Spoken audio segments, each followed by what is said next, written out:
मान्य सज्जनों, पिछले व्याख्यान में जो हमने ग्रीष्म ऋतु पर विचार किया, वहाँ आचार्य चरक ने क्या सिद्धांत बताए उन पर विचार किया। उसी प्रसंग में आचार्य धन्वंतरी, उन्होंने सुश्रुत में क्या लिखा, लगभग मिलता जुलता, थोड़ा सा ही अंतर है, उस पर विचार करते हैं। भोजनम च हितं शीतं सघृतं मधुरद्रवम श्रितेन पयसा रात्रौ शर्करा मधुरेण च। मोटे रूप से वो सिद्धांत वही है कि आपको शर्करा लेनी है, घी लेनी है, दूध लेना है। यहाँ थोड़ा सा आचार्य धन्वंतरी सुश्रुत में क्या कहते हैं, भोजनम च हितं शीतं, ये हमने पढ़ा। भोजन कैसा होना चाहिए, शीतल जो भोजन है, शीतल का मतलब ठंडा किया हुआ नहीं, जिसका विपाक शीतल हो, पचने के बाद शरीर में शीतलता दे, वो हितकारी है। सघृतम, घी वाला, मधुर होना चाहिए द्रव, ये बातें पहले कही थी। अब क्या कहते हैं, श्रितेन पयसा रात्रौ, रात्रि में क्या होना चाहिए, श्रितेन पयसा, उबाल करके शीतल किए हुए दूध के साथ भोजन लेना चाहिए। शर्करा मधुरेण च, दूध का विशेषण है पैसा, कैसा, शर्करा जिसमें खांड मिली हुई हो। सामान्यतया मैं लोगों को मिश्री कहा करता हूँ, बूरा भी कम मिलती है। मिश्री भी यदि चीनी की है तो फिर मत लो, चीनी की तो सारी चीज़ें हानिकारक है। चीनी की यदि बूरा बना रखी है, मैंने कई जगह पूछी, बोले डॉक्टर साहब उसी की बनाते हैं। मैं कहीं चलो शुद्ध खांड ले लो, शुद्ध खांड भी नहीं मिलती, वो भी चीनी की कुछ अंश कोई चीज़ें होती हैं जो बहुत सस्ती होती हैं, 30-28 रुपये किलो, उसकी बना करके 50-55 रुपये खांड बेच रहे हैं। ठीक है कि नहीं, वो उसकी बन रही है तो वो खांड भी नहीं है। यानी खांड का मतलब है गन्ने से जो सीधी बनी है, बूरा का मतलब है खांड को शुद्ध करके, खांड का जो अम्ल भाग है और जो मैल है वो निकाल करके जो बचेगी वो बूरा कहलाती है। उससे सीतोपल मिश्री बनती थी।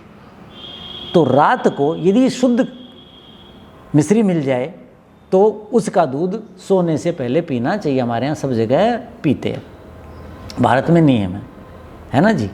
और उसका कारण मैं भी बताऊंगा। नहीं तो खांड बढ़िया ढूंढ लीजिए।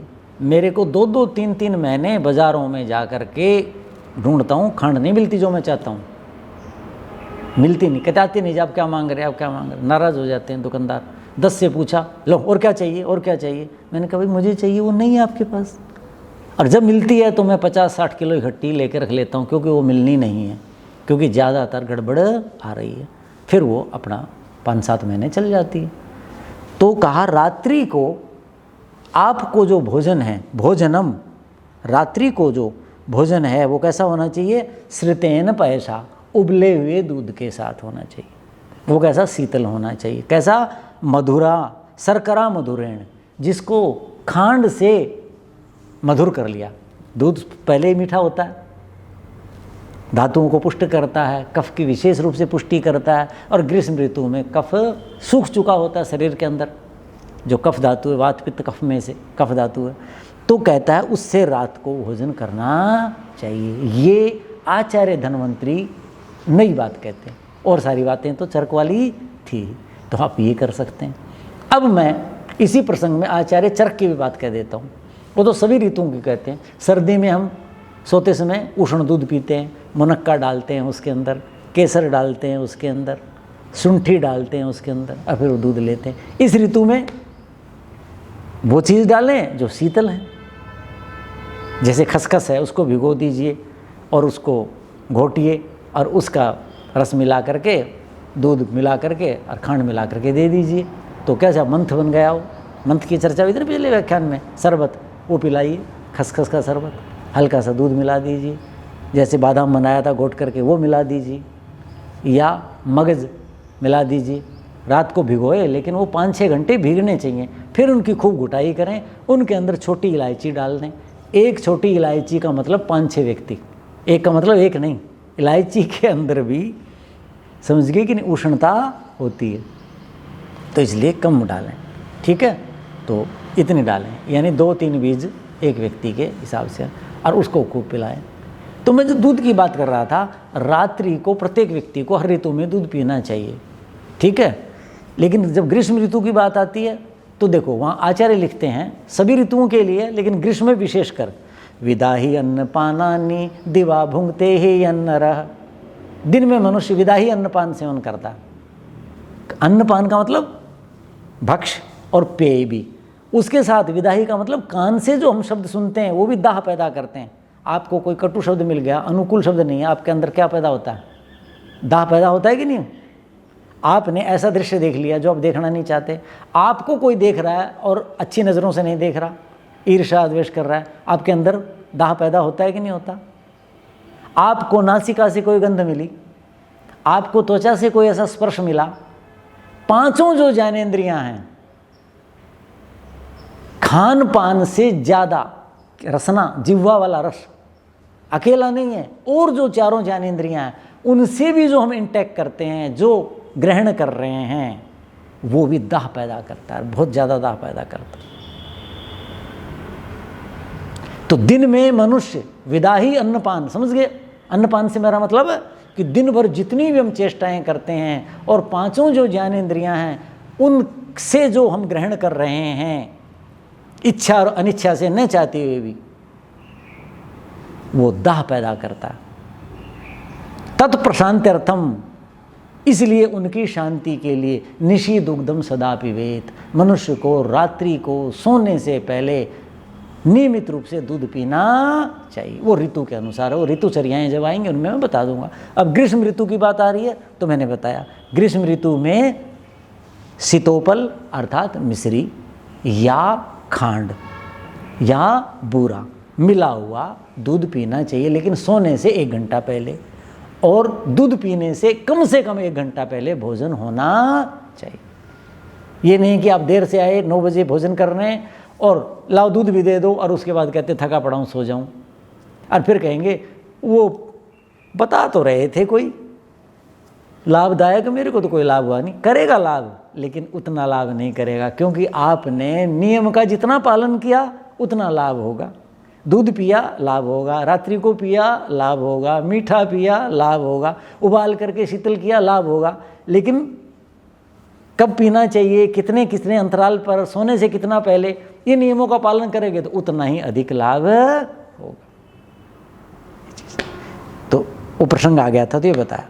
अब आगे मैंने बताया था तेल इस ऋतु में सेवन न मालिश करनी है न खाना है, ये अच्छी चीज़ नहीं है, पित्त पैदा करता है, गर्म होता है। मेरे दृष्टि से मैं जो कहता हूँ, जौ का भोजन करना चाहिए।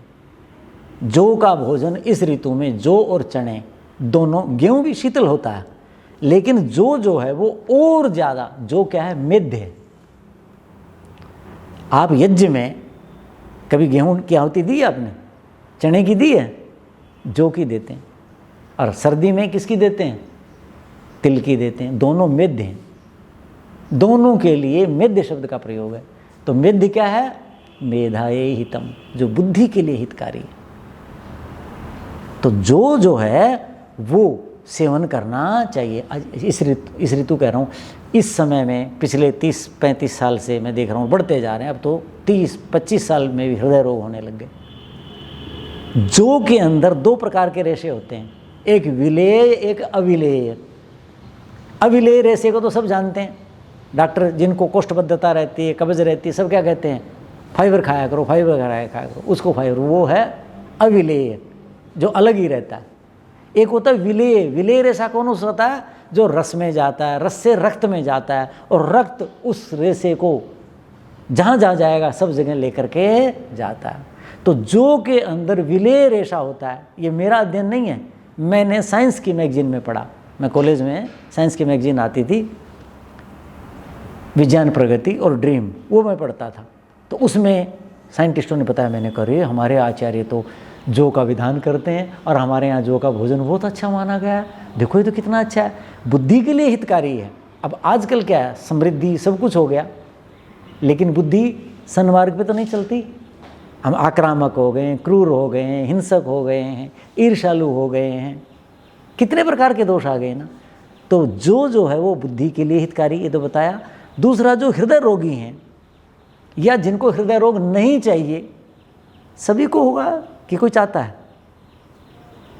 कोई चाहता होगा एक आधा हृदय रोग हो जाए नहीं चाहते, तो सभी चाहते हैं कि मुझे रोग न हो, तो उनको जौ खाना चाहिए। क्यों बताया, उसमें विलेय रेशा होता है, और वो जब जाएगा तो हृदय रोग किसका नाम है कि हृदय का कार्य क्या है, पूरे शरीर के अंदर रक्त का संचरण करना, रक्त के माध्यम से सारी धातुओं को वो पहुंचाता है जहाँ जहाँ जिस तत्व को आवश्यकता है, तो वो रुकती हैं, वो रुकती है ना, उसी का नाम तो हृदय रोग है। जो हृदय रक्तवाहिनियाँ हैं उनमें विकार आता है, तो ये जो खाएंगे तो उनका जो विलेय रेशा है, जो लीन हो जाता है रस में, रक्त में, वो इसलिए जौ का सेवन करें। तो जौ का कई रूप में, सत्तू के रूप में, दलिए के रूप में कर सकते हैं, रोटी के रूप में कर सकते हैं, उसका खिचड़ी सीधे उबाल करके उसका छिलका उतारा और सीधे उबाल करके किसी भी रूप में उसका सेवन कर सकते हैं, वो खाएं। ठीक है जी। अब जो है मक्खन का मैं बता चुका, दही मैंने बताया, दही का जो सेवन है इस ऋतु में निषेध है। दही ज़्यादातर लोग खाते हैं, क्यों खाते हैं, क्योंकि आंतों के लिए अच्छा होता है। दही क्या होता है, आंतों के लिए अच्छा होता है, ठीक है। और इस ऋतु में आंतें खराब होती हैं, दस्त लगते हैं, प्रवाहिका डिसेंट्री तक हो जाती है, बताया था ना, पहले व्याख्यानों में चर्चा की थी। रखा हुआ खा लेंगे, तला हुआ खा लेंगे, कैसा कैसा भी खा लेंगे, जो शरीर को नहीं चाहिए वो खा लिया, उससे दोष आ गए और आंतें उसको बाहर फेंकती हैं। तो आंतों के लिए दही बहुत अच्छा है, आज का विज्ञान कहता है, मेडिकल साइंस कहती है। तो इसलिए इस ऋतु में दही अच्छा है, लेकिन दही गर्म होता है और दही गुरु भारी होता है। और इस ऋतु में कैसा भोजन करना चाहिए, सुपाच्य लघु भोजन करना चाहिए। कैसा भोजन करना चाहिए, लघु, जो जल्दी पचे, सुपाच्य। पुराना अन्न, जैसे अब नए गेहूँ आ रहे हैं, पुराने लोग खाते थे, वर्षा के बाद खाते थे, नया अन्न नहीं खाते थे। नया जो चना गेहूँ आरंभ के समय में कौन सा खाते थे, पुराना खाते थे। जिस अन्न के ऊपर से एक बार वर्षा निकल चुकी वो अन्न खाओ, वो क्या हो जाता है, सुपाच्य हो जाता है, हल्का हो जाता है। तो लघु भोजन करना चाहिए। दही क्या है, गुरु है, भारी है, गरिष्ठ है, देर से पचता है और गर्म है। हेमंते शिशिरे चैव वर्षासु दधि सस्यते ग्रीष्म शरद वसंतेषु प्रायः दधि विगर्हितम्।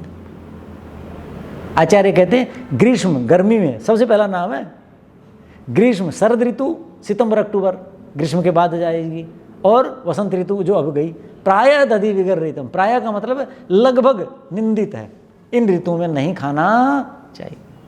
अब ग्रीष्म ऋतु आई है तो बता रहा हूँ, वो ऋतु आएंगी जब उनकी चर्चा में बताऊंगा क्यों। तो ग्रीष्म ऋतु में निंदित क्यों है कि दही में अम्ल रस होता है, खट्टा होता है, और अम्ल क्या करता है, पित्त पैदा करता है। पित्त किसका नाम है, गर्मी का नाम है, और गर्मी तो पहले ही सारे संसार में इतनी हो रखी गर्मी में, उससे तो पहले ही तपता है। और फिर सुपाच्य भोजन जठराग्निमंद है, होना चाहिए। और दही क्या है, गरिष्ठ है, भारी होता है, इसलिए दही से बचना चाहिए। फिर भी यदि कोई खाना चाहता है तो दही का जो प्रसंग आएगा बताऊंगा, उसमें 4-5 भेद हैं, कोई 3 बताते हैं, कोई 4-5 भेद बताते हैं आयुर्वेद के आचार्य।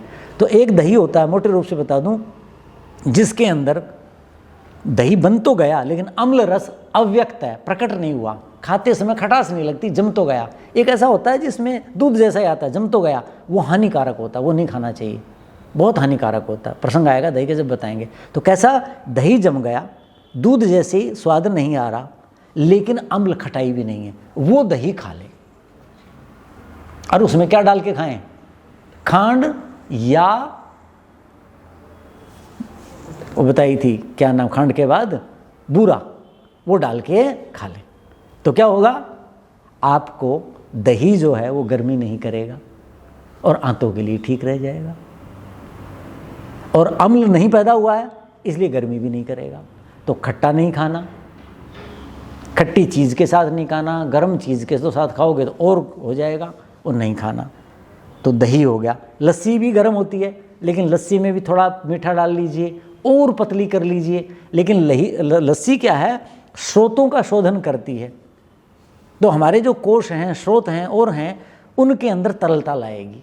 तो लस्सी का सेवन जितनी पतली हो, शीतल हो, वो करें। वो भी खट्टी नहीं होनी चाहिए। उस दही की बनाइए जो इसमें अम्ल है लेकिन व्यक्त प्रकट नहीं हुआ है, मधुर रस ही जीवा को लगता है, लेकिन कम जमा हुआ नहीं होना चाहिए, ये कहा। चलिए, और दही का गुरु होता है, लस्सी क्या है, तक्र, लघु, हल्की होती है, सुपाच्य होती है। तो कहा ना, भोजनांते पिबेत तक्रम, तो भोजन के बाद लस्सी पीनी चाहिए। क्यों पीनी चाहिए? कि कोई ऐसा भोजन लिया गया जो गरिष्ठ है, भारी है, पचने में देरी हो रही है, तो लस्सी पिएंगे तो भोजनांते सदापथ्यम, भोजन के अंत में सदापथ्य है तक्र सेवनम, लस्सी का सेवन। स्कूल में पढ़ाते हैं बच्चों को, भोजनांते पिबेत तक्रम। तो ये चीज़, तो लस्सी में और इन दोनों में ये अंतर है। आगे बात समझ में, वो भारी है, ये हल्का है, ये तरलता देता है, ऐसा है। जो दाल आदि हैं, अन्न तो बता दिया कि चने का भी सेवन करें, गेहूं करें, कम करें, जोर चना ज़्यादा करें। चावल शीतल होता है, चावल का सेवन इस ऋतु में करना चाहिए, ठीक है। और विशेषकर रात्रि को, जो रात्रि में बचें, क्योंकि जो रुक्ष होता है और वायु कर सकता है, ठीक है कि नहीं। इसलिए रात्रि को जो एसी में सोते हैं, कूलर में सोते हैं, रात्रि का स्वभाव भी ठंडा है, तो इसलिए चावल में मीठा डाल करके ज़रूर खाएं। चावल भी वायु करता है, लेकिन चावल में घी और मीठा डाल देंगे तो चावल वायु नहीं करता। वायु किसका नाम है? रुक्षता का नाम है। और घी और मीठा क्या करते हैं? कफ पैदा करते हैं। घी स्निग्ध है, मधुर रस कफ पैदा करता है, तो रुक्षता नहीं होने देगा। तो ऐसे संयोग कर लें। अब जो दाल है, दाल सबसे उत्तम मूंग की दाल है। इस ऋतु में, गर्मी की ऋतु में उड़द की दाल, कोई आपको उड़द की दाल के एक ग्रास के साथ कहे एक उड़द की दाल की चम्मच खा लो और 100 रुपये साथ, तब भी मत खाना। क्यों? उड़द की दाल सबसे भारी, सबसे गरिष्ठ होती है। सर्दी में भी खाते हैं तो उसके अंदर अदरक डालते हैं, हींग डालते हैं, लहसुन डालते हैं, ताकि वो पाचन उसका हो सके। सबसे भारी होती है। और हानि क्या है? पित्त करा मांसा, उड़द जो है पित्त पैदा करता। रात्रि को तो बिल्कुल भी मत खाना, विष मान लो, क्योंकि वो रात्रि को फिर यहाँ एसिड बनेगा, खट्टी डकारें आएंगी, पचेगा नहीं, सवेरे और तंगी होगी, कहीं मन करेगा उल्टी आ रही है, ऐसा आ रहा है। हो सकता है नहीं होता होगा लोगों को, लेकिन शरीर झेल रहा है। जैसे ये तो गाड़ी चलाना है, कोई गाड़ी को, अपनी गाड़ी को गड्ढे में से निकाल के ले जाए तो कहीं मेरी गाड़ी तो निकल तो आई, उसमें ताकत थी, उसने झेल ली, लेकिन वो जो झेली उससे उसकी हानि तो हुई है। तो उड़द और मूंग, इनमें मूंग जो है वो छिलके वाली ही लेनी है, रात्रि को नहीं लेनी। उड़द किसी की आदत है, बनी हुई है, तो वो धीरे धीरे उसको कम कर दें। ऋतु के अनुकूल चीज़ सिद्धांत के अनुसार नहीं है ये, ठीक है जी। अब जो और दालें बच गई, जैसे राजमा है, जैसे मसर है, जैसे आपका अरहर है, ये जो दालें हैं जितनी भी, अरहर की दाल उसके बाद आती है और मसर की दाल बाद में, वो और ज़्यादा रुक्ष होती है। तो जितनी भी दालें हैं उनके अंदर घी जरूर डालें। दाल द्विदल, जिसके 2 दल, दाल शब्द अभ्रंश है, द्विदल जिसके 2 दल होते हैं, 2 भागों में बंटती है, उसको दाल कहते हैं। तो दालें जितनी भी हैं उनके अंदर घी होना चाहिए। क्यों? दालें रुक्ष हैं, और दाल यदि खाएंगे, रोज़ खाते हैं, शरीर के लिए आवश्यकता है, लेकिन वो रुक्ष हैं, उससे क्या होगा कि जोड़ों के दर्द, बड़ी उम्र में वायु रुक्षता ये बढ़ जाएगी। तो इसलिए घी जरूर होना चाहिए। अब ये विधान था, लेकिन हमारे लोगों में जिह्वा पर वश नहीं है, तो छोंक लगाना शुरू कर दिया। छोंक न लगाएं, घी, देसी घी का तो लगाते ही नहीं लगभग लोग, रिफाइंड खा रहे हैं। रिफाइंड बहुत हानिकारक है, रुक्ष सारी शरीर को कर रहा है। आज के मेडिकल साइंस के डॉक्टर भी कहते हैं अब तो ये। तो कहने का ये आशय है कि देसी घी आप जब खाएं तो दाल के अंदर जरा सा ज़रूर छोड़ें, ताकि दाल से होने वाली जो रुक्षता है वो न हो। मसर की दाल में और ज़्यादा होती है रुक्षता, उड़द में वो रुक्षता नहीं होती, पुष्ट करता है, लेकिन उड़द दुष्पाच्य है और पित्त पैदा करता है, इसलिए मैंने उसका निषेध किया है। तो जितनी दालें हैं इनका सेवन करें गर्मी में, लेकिन उनमें घी जरूर डालें। घी से उनकी रुक्षता स्नेह के कारण समाप्त होगी, और घी शीतल होता है इसलिए उनकी उष्णता भी समाप्त होगी। तो वो दालें भी लें, लेकिन सबसे अधिक 50% अकेले मूंग की दाल, और बची हुई 50% 100% खाते हैं तो और दालें बांट लें, और हर दाल के अंदर घी डालें। छौंक नहीं लगाना। यदि आपने छौंक लगा दिया, प्याज तल दी, टमाटर तल दिए, उसमें टमाटर नहीं डालना खाना। मैं तो अब लगभग 6 महीने टमाटर लगभग नहीं खाता, मना कर देता हूँ घर वालों को। भाई डाल दी तो अब उनको कैसे रोकूं, क्योंकि टमाटर क्या होता है, खट्टा होता है और अम्ल होता है, और अम्ल गर्मी पैदा करती है। तो आने वाले जो 6 महीने हैं, ग्रीष्म ऋतु, वर्षा ऋतु और शरद ऋतु, इनमें अम्ल खट्टी चीज़ें नहीं खाने चाहिए, बहुत हानिकारक होती हैं। तो वो जो तल देंगे तो जो तल दिया है वो तो पचेगा नहीं शरीर के अंदर, बहुत जठराग्नि को क्या होगा, कष्ट होगा। और आपकी जठराग्नि इस ऋतु में पहले ही मंद है, बताया था ना, आदान दुर्बले देह है। आदान काल के कारण दुर्बल देह हो चुका, वो भी ग्रीष्म ऋतु, आदान काल का समापन, और उसमें जठराग्नि और भी मंद। तो आप तली छौंक लगा के खा रहे हैं, वो छौंक लगा के नहीं खाना। जैसे जीरा है, इस ऋतु में नहीं खाने की, जीरा गर्म होता है। जीरा तो इसलिए डाला जाता है जठराग्नि मंद हो, किसी की हो, गर्मी के लिए। आपकी ठीक है, क्यों जीरा डाल रहे हो, मत डालिए उसके अंदर। तो जो छौंक लगा रहे हैं बिल्कुल नहीं लगाना चाहिए, सीधा उबालो, हल्की सी नमक, हल्दी भी बहुत कम कर दीजिए। हल्दी और नमक क्या करते हैं, गर्मी पैदा करते हैं, पित्त पैदा करेंगे शरीर में, पहले गर्मी, तो बिल्कुल कम कर दीजिए। आपने दाल खानी है, हल्दी नमक थोड़ी खाना है, वो तो हमने स्वाद के कारण कर रखा है। तो बचने का प्रयास करें, मैंने कहता एकदम करें, शरीर को धीरे धीरे ऐसे अभ्यासी बनाएं। फिर आप बिना कूलर, बिना एसी के, आप बिना पंखे के भी सो लेंगे, यदि आप बिना नमक और हल्दी के करेंगे, कम से कम करें। क्यों, जो शरीर के अंदर इतनी गर्मी डाल दी, उसी कारण तो तंग हो रहे हैं हम, ये चीज़ है। अब जो है अगला जो विषय, सब्जियां कैसी होनी चाहिए, फल कौन से होने चाहिए, कढ़ी खाएं कि न खाएं, लहसुन खाएं कि न खाएं, ये सारी जो चीज़ें हैं इनके ऊपर अगले व्याख्यान पे चर्चा करेंगे। ओम शांति शांति शांति।